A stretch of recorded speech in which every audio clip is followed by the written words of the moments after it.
In 2009, I was in Berlin, Germany, and the president of Georgia invited me to go to his country, Georgia. So I made a lot of videos, and this is a compilation of my Georgia videos. You see that plane? I flew from Berlin, Germany to Batumi, Georgia, with the president of Georgia, Mikhail Saakashvili, and his giant crew of bodyguards. And then we landed Batumi there at the airport. And when we landed, he was whisked away in a big black shiny car with a bunch of bodyguards toting machine guns. And I was whisked away in a different long black car with a bunch of bodyguards who had guns. And I went a different way than he did, and I wasn't sure where we were going. I was like, where are we going? Nobody spoke any English.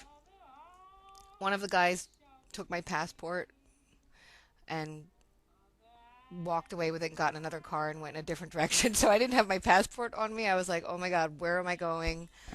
I'm scared. I'm in a big black car with a bunch of big bodyguards all dressed in black, and I don't know where the fuck I'm going. I don't have my passport. I can't speak Georgian. I can't speak Russian. But you know what? Sometimes you got to leave your comfort zone and live a little and, have some adventure and stuff. And so I did.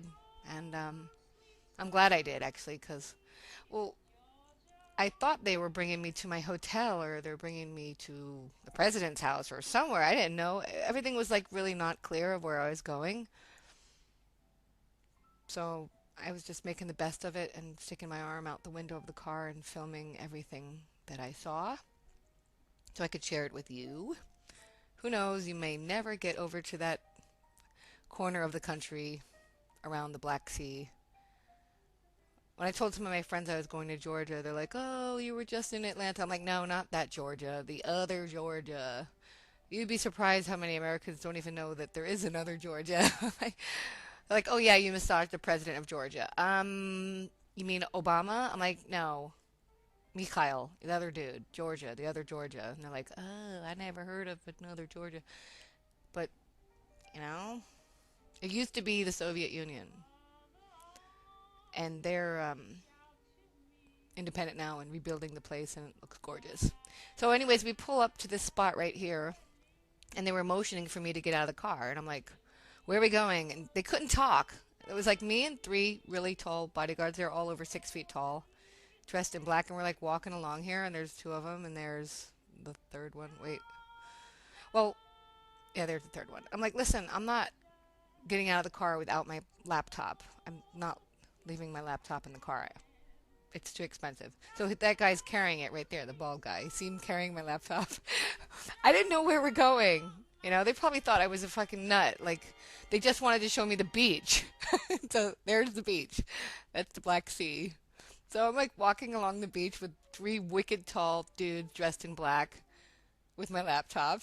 And other people were looking at me like, bystanders were like, who is this little bitch with the big guys? It was hilarious. I mean, it's just a huge communication problem, I didn't know they were bringing me sightseeing. I thought, this is it. This is the hotel or whatever, And I didn't know the driver of that car, if he's going to take off with my MacBook Pro. Anyways, we got back in the car and drove again really far. And the next day, got in that plane again and drove to Tbilisi, Georgia, the capital of Georgia. And that's where this is. And so I didn't know we were going again. Just made the best of it and was filming everything. It was really hard to talk to the bodyguards every day. I was with them all the time. So I don't know why it took me so long to figure that out, but I finally realized on my BlackBerry I have internet and I have Yahoo Babelfish, and I typed in everything I needed to say in English. It came out in Russian because you don't have an option to choose Georgian, okay? So I showed them what I wanted to say in Russian. And they were cracking up because I was like, listen, can we stop going to so many churches? I'm pretty tired of looking at churches. And then I would show them the BlackBerry and they would all scream laughing. I burnt them all a bunch of CDs, by the way. Like, I got sick of listening to their music. So I burnt a whole bunch of Led Zeppelin, and then they wanted some hip hop and some blues, and it was fucking awesome driving around listening to Led Zeppelin. They loved it.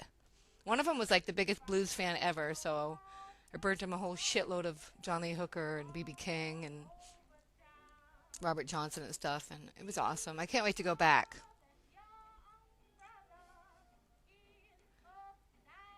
I just hope they clean up the air pretty fast because that was the thing that bothered me the most. You know, one step at a time. You know,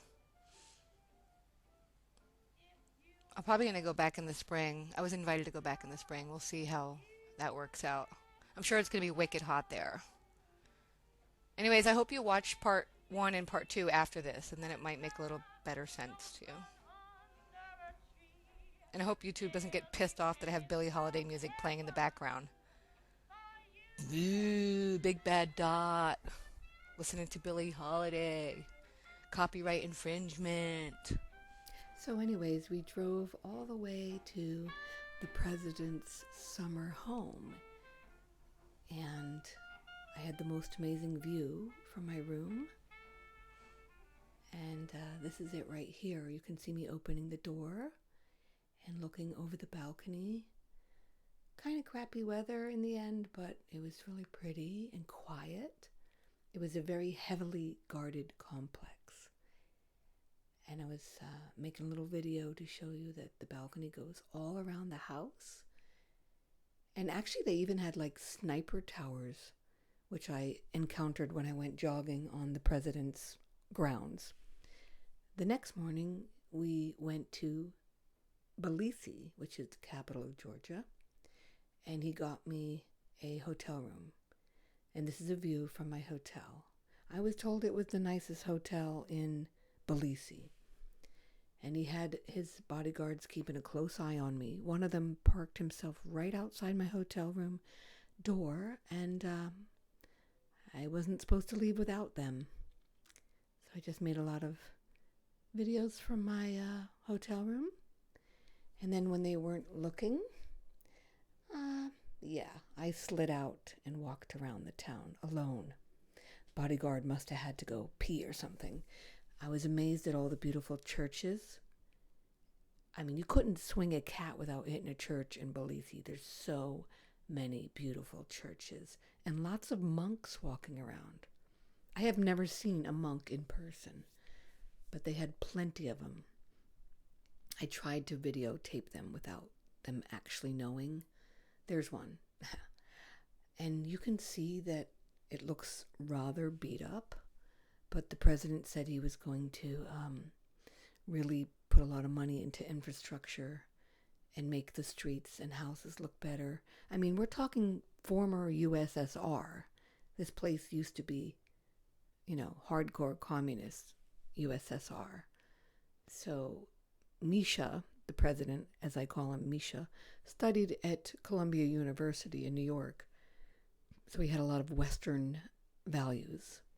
He wanted to make Tbilisi more modern. I suggested to him that he start with the air, make the air cleaner. I noticed that the air was rather dirty, probably because it was still February and people were heating with coal. And the cars they use, I think a lot of them burn oil and gas together, those old Trabant cars. So, I walked around alone this one time. And I went jogging every day I was there, but I had to bring the bodyguards with me. It was hilarious. See those lumps there? Those are dogs.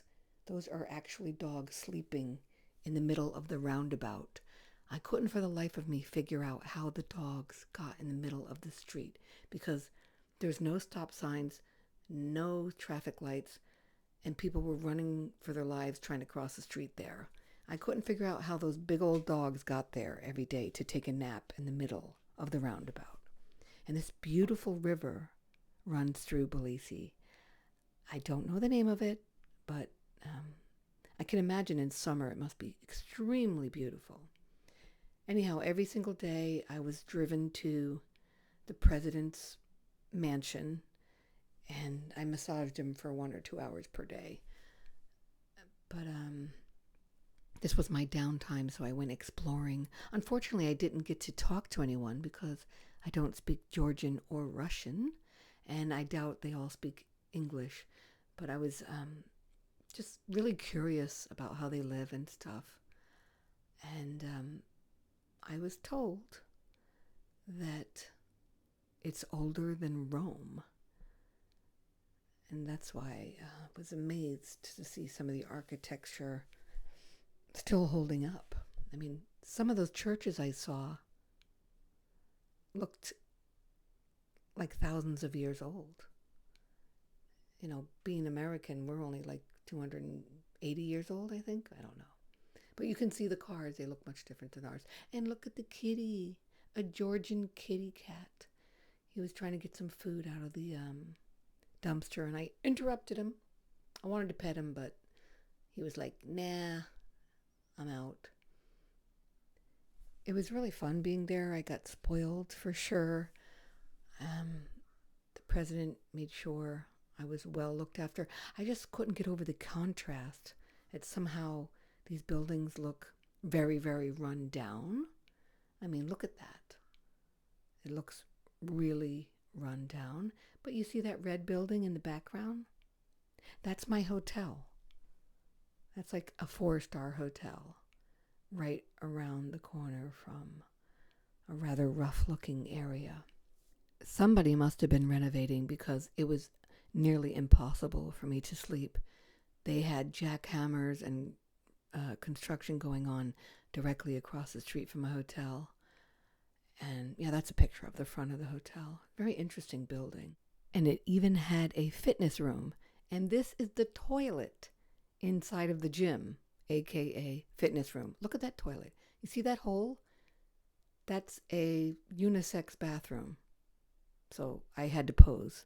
Imagine trying to take aim if you were drunk with that little hole. Can you imagine?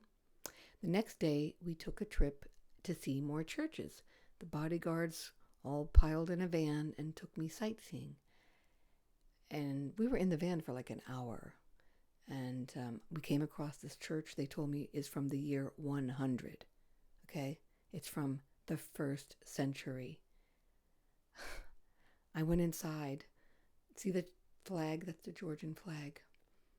And I just felt really honored to be in these buildings that are from the 1st century. Can you imagine how young I felt? People were selling hats outside of the churches. That's a traditional Georgian hat. I bought the black one, actually. I still have it. And then we went to a restaurant. You see these little huts? Those are traditional Georgian restaurants. You eat inside of the little huts, and everybody gets their own private hut. And the waitress comes to you inside the hut and brings you the food and drinks. So it's very private. And they have a fireplace in there. I mean, this was like a truck stop. And they still had these very fancy little huts to eat in. That's one of the bodyguards. And then my favorite place to eat was this one. And it's called, in Georgian, it's called like the house. And it was so beautiful. It was a very high end. And they had a little fish pond. And they had the little huts as well. And they had the most amazing chicken and vegetables. It was to die for. Look how fancy it is. See those little doors?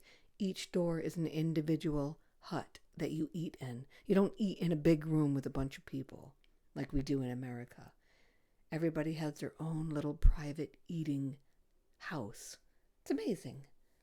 And that's one of the waiters right there, wearing traditional Georgian garb. I even got to pose in some of the Georgian clothing. That's me sitting there with the main bodyguard. And you can see on the wall there's uniforms and weapons. And that's me posing in the traditional Georgian garb. And see that? I said to them, wow, this reminds me of Rome. And they laughed and said, we are much, much older than Rome. So look at it. Doesn't that look like Rome? Funny that Rome copied them. They didn't copy Rome.